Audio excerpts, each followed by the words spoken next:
everybody. Multi-Potion. Just played in the tower here. Actually just got knocked out in the top 16, so I'll be somewhere 12th to 14th and feeling pretty good about it. This tower was crazy though. Like, Water Tower, there was a lot of bookmarking and people were like moving through their decks. Yep. This tower, it was just a brawl, like a street fight, just like all to face, just attack as much as you can. Absorb Aura was really the only draw, I feel like, for this. Yeah, I actually played bookmarks. Oh, okay. Yeah, because I was so desperate for draw. Yeah, but I think the standout cards were Armadillo Man did great. The new Giants, you know, Zoovitz and Odiozio or whatever his name is. Those guys are just killer. The Forest Giant in the release deck. I didn't even know about him until I played him the first time. Yeah, Quika or whatever. Oh, he's crazy. And then wrecked me. Not even kidding. And then I'll be honest, with these towers, sometimes you overlook shit. Oh yeah. I overlooked Excavation. I underestimated Excavation. Yeah, it was one of those where I didn't think it was going to be that useful. Yeah. And I kid you not, every time that it was played against me, they got it within 3 or 4. Yeah, you were just like cool. Yeah, like, that's all it was. Yeah.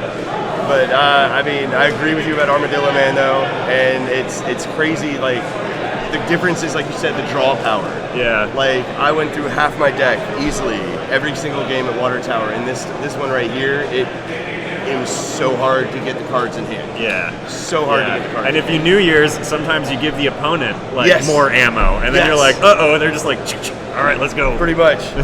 But I know. Well done though. Well done actually placing though. And come out to Towers. If you're into playing, come out. These things are so much fun, honestly. I know I didn't win, but I had a great time. And the prize pool is pretty good. So you know. And I mean, it all goes up to Caster's Cup in September too. So if you're going to compete in Caster's Cup, make sure you actually come to one of these to kind of get the feel on how it's going to work. You need to. You absolutely need to. Yeah. We don't. I mean, Caster's Cup should be in theory standard. Yeah. But who knows at this point? We don't really know. So, we don't really know. But we have to. For now, we have to assume constructed. And I'm excited to get back to constructed. Let's go. This has got me excited to actually make. I want to make a Giants deck now using some of these new Giants. Might work. Like you said, Zabowitz is a literal beast. Yeah. So, but I mean, thank you. Congratulations, dude. Thank you. Breaking again. Yeah. Multi-Potions, beautiful guy right here. Love you guys. And we'll go to the next one. So I am joined right here with Jay, also known as Hyperbole, Golden Inks, the newly formed team, and just want to ask you like your thoughts. What do you think actually was? What do you think worked the best in Earth? What do you think was the MVP? I mean, it's to be determined. I think obviously there's still some games to go at the time of the interview, but I think Tahinen, obviously, with the ×3 Terra bonus, swinging for 145 as a 1-drop is pretty huge. Brutal. And his combination with the Giants, if you're playing the Giants build, and the reduction of 3 aura, that combo has been pretty successful. And that was any 3 aura. That wasn't just Earth aura, any 3 aura. So brutal for Ozzy for Zabowitz, for any of the multi-colors. Again, I was just talking to Moldy. I didn't see him until this place, and it wrecked me the first time I saw it. I didn't open any. He comes in with Fleet as well. Yeah. So that's huge for Fleet. For those of you watching, it comes in Wake, so he can, as long as Cement Worm isn't active in the arena. A lot of people running Cement Worm. That's another big card at MVP. It's got swinging for 60 if it attacks caster and locks down an aura. So it can be a control mechanism. It's got Burrow, so it's a tough one to get to. It's got the Stone Skin, so you can't do damage on it with Spell. So there's a lot of complicated cards that, if you look at it, and that's any format, like when we start looking at these cards, you think that it's going to be very easy.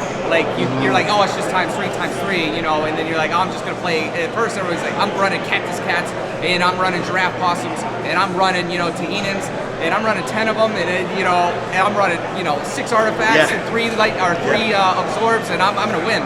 Yeah. No, that's where like the process started, and then the conversation evolved into dynamics. And the Possessed Auras actually, I only saw a couple of them being played, but they were crucial almost, I feel. Oh, yeah. Like, because if you didn't actually have a Tihane out or anything like that, if you had the Water Earth Fusion Aura out, it was so much easier to get Ozzy out. And it was just like or anything. I mean, because I wish I could show you like my deck composition, because you would see how complicated of a deck structure I was playing. Because I was running 2 Fusion, I was running I was running 2 Prism, 2 Magma Fusion, I was running 2 Spirit Fusion, I was running a Forest Fusion, and I was running a Possessed in the main deck. Oh wow! So my variety of like what my interactions could be for the card drop, you know, and it may make sense because I was running Tahinans, I was running Cement Worms, I was running Tommy Knockers, you know, which were very useful. You know, and a lot of people, I think, maybe they didn't understand how beneficial that card was going to be, but for me, it shut Cement Work down. So he swings for 100. So it wasn't necessarily as me using him as an attacker. Obviously, he's got the Spirit trait, so anything that's evasive in this tower format is like really strong. So evasive, you know, Burrow, Flying, Spirit. Those are very impactful on how they fit in the format. So I would leave him up as a blocker and lock your Cement Worm down if you didn't have a response, because if you tried to attack me to lock an aura, I would block with Tommy, take the damage 60, and kill your Cement Worm. So it's just a different, like, you know what I mean? But that's like, as you test through the format, you understand, like, okay, if the majority of people are going to be playing these for this benefit, what other interactions can you build to have a response to those? You know, because I don't think a lot of people felt like there was going to be a way to control the game. Oh yeah, there's ways to control in the game. You know, there is a lot of speed. You know, and you sometimes don't have an answer for it. This is something I was talking about before too. Was that with the biggest difference to me was the draw power. Yeah. Where water you had so much draw, and with this, so you limited to so few cards that had the opportunity to draw anything. Yeah. And that honestly slowed a lot of it down, and it was one of those where, like, there was one game specifically where I needed a lightning in a bottle in order to win, and I had no way of drawing my card, but the next card that was on the spellbook was the lightning in a bottle. So like, that is using things like Tommy Knockers with the Spirit trait. That's smart. That's super smart. And there was a new card, the Luit, that came out that was the 2-drop that had 400 health. With, I don't know if you know it from Native. You know, so it's like, that was when we compare to water, you know, because that's, I like to draw comparisons. That was the Bandage Man of this format, in the sense that it was a low drop that just had a ton of defense. You know, and it hit for burn, you know.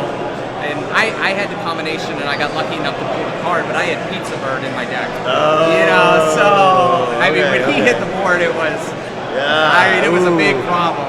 That's such a beautiful card, though. But with the card draw, you know, I had the 1 Forest Fusion, and I had the Possess, and I had the 2 Prisms, and I was playing Growth. You were playing Growth? Yeah, Growth and New Year's New Beginnings. You know, so there were a couple games where I was able to cycle either into one or the other. Okay, nice. You know what I mean? So, and if that combo happens and you're able to see 10 cards or 12 cards, you know, within a quick window, your chances of winning obviously are increased. There's a lot of times where I saw New Year's, and then honestly, the next turn would be another New Year's as well too. There were a lot of games. There were a lot of times where it was like double New Year's almost. Like, I lost count how many times it honestly happened. Oh yeah, but I love it, man. I mean, I don't know. The playtesting, like I said, when we first started with the Cactus Cats and the Possums and the Days, to like how it ended up now. Like, well, Flame and Forest, I think, should be a little bit easier. Maybe even Lightning, because there are no new sets that are going to be dropping. In between. Because that was one of the big things I think that shook this tower up, was Native literally releasing the week of the tower. And it was really cool to actually see the different combinations everybody was able to use, using the new cards, and then some people even using just the old one. Like, I was really excited about that. It was fun. It was a lot of fun. I mean, I love the towers. It's nice to get out, obviously, to see everybody, you know. And it's just fun to, I don't know, if you like to play, I mean, I like to play at a higher level. You know, or at least play with people that want to play at a high level. I said it at Water Tower. I got the itch to compete. Like, I got that itch. That is, I mean, it's real. I'm not lying. It's real. I mean, I love it. I'll probably plan on playing in the majority of the events. We'll see how it all unfolds. I mean, we started the team and formalized it, you know, in between water to earth. I'm sorry. So there's 5 of us on the team right now. Nice. You know, so we'll keep growing. We'll probably keep it somewhat small and just look to add 1 or 2 people throughout the year. And maybe get to 10 people by Caster Cup and see what happens. All right. Well, hopefully we'll see more of the Golden Inks at the other towers. Thank you so much for joining me, my man. Thanks, guys. So I am joined right now with Sean, the head Water Tower caster, who competed here in Earth. Tell me your thoughts. What do you think worked? What do you think was the MVP of the match? Very interesting day. I think Giants were really like the MVP. Zovitz swinging for 240 base. If that's how you pronounce it, I'm not great. I think it's Zabowitz. I'm not sure that, okay. but well, the Beast. He's a Dark beast. Earth, that guy. Yes. Yeah, that was. He won me a lot of my games. Also, I lost to him. That fear is incredible. And then a tech that I wasn't able to find out because I didn't have much time to test. I think I had like an hour and a half total to test with Native between Gala, my job, having to travel, only getting the stuff Thursday night. Was a Giant's Blood on him. I did not. Initially, you put Giant's Blood on him with the Towers format. He was swinging for 400. Yeah, base. And then every other Giant on the board, another 20. So, and then if you did 2 Giant, I didn't run Giant's Blood in my deck because I didn't find that tech out yet. Okay. I thought about it with Teons. I'm like, oh, he's not even a Giant, so it's like, is it even worth running? It helped a little bit to keep him alive. Yeah. But yeah, I cannot stress enough how deadly Zabowitz was with Giant's Blood on it. My only thought was like power up red because I was like, all right, that's that'd be cool, but I'm not putting that in my I had my certain ratios. I wasn't gonna make any dire changes, so I was like, I can't fit it in. Just gonna run it like it is. Well, power up red even on Zabowitz was ridiculous too because it bumped him up to like what 440 or so, I think. Because the way Zabowitz works to where any LP gain that he gets is also additionally attack damage. So like that 100 LP that's gained from Power Up Red is then technically an extra 100 attack. So like, Superman Kinderhook Blob. Oh my god! Like, and I was telling, I can't remember if it was Moldy. I was telling him, I was like, I really want to make a Giants deck now, like because with the use of the versatility that I see in Native, and with the Tenehan, like there's a lot that can be done with Giants, even in a standard format. So 100%. Yep. I'm really stoked. So you think Zabowitz was the big MVP? Well, also, if you got New Year's out, just like it was Water Tower, you got New Year's out turn 1, odds are you're winning. If you started off just New Year's, it's very hard to come back in this format from that. And that was something we were talking about too with the other guys, was that the draw power. There was no draw power in this, where there was a ton in water, and that was the hardest thing, I feel. The thing you have to look at is not only do you need a turn 1 play, but you need a turn 2 or 3 play in your hand. Yes. If you don't have that, you're mulling down, and now your chances of winning already decrease just by mulling down to 6. It was crazy because I kept telling people that you almost wanted to go second, because the way that it worked was that somebody would play a Tenehan and then pass turn, and then the next person would actually play Tenehan Lightning in a Bottle and kill it. But at the same time though, that could backfire, because even if you played it in second turn, Lightning in a Bottle killed it, when it went back to the original player, they could just play down 2 Tenehans and Lightning in a Bottle 1. Now they actually kill yours, and they have another one they're swinging 145 with, and it was so hard to try to come back from that, because almost nothing would survive a Tenehan.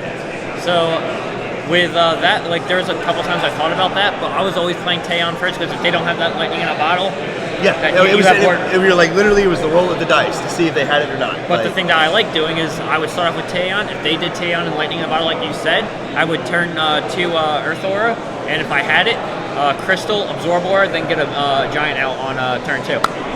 That was my original tech that I was going with, and I just didn't have my ratios right because it wasn't as consistent as I thought. And this is why he won the Water Tower, guys. He thinks of these things.